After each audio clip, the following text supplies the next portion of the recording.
Dis-moi, Bilal, Ouais. qu'est-ce que tu me conseillerais comme Coran pour les enfants?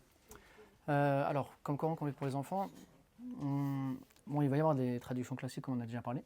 Et moi, ce que je leur conseillerais plutôt, c'est celui-là. En fait, l'intérêt de celui-ci, bon, ça va être uniquement sur le chapitre Amma, mais généralement, les enfants, c'est ce qu'ils apprennent à l'école.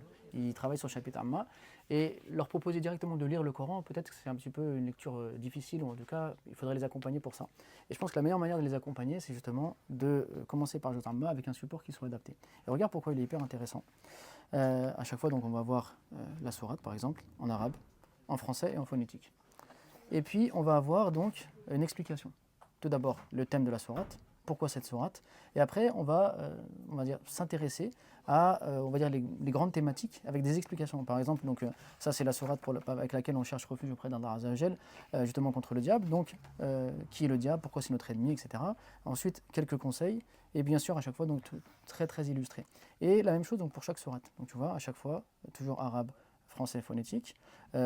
Donc les notions les plus importantes qui sont expliquées comme ça sous forme donc de tableau, comme ça c'est bien visible, et toujours le thème de la sourate, le pourquoi de cette sourate, et puis donc l'explication des informations les plus importantes. Et ça pour tout le chapitre Amma.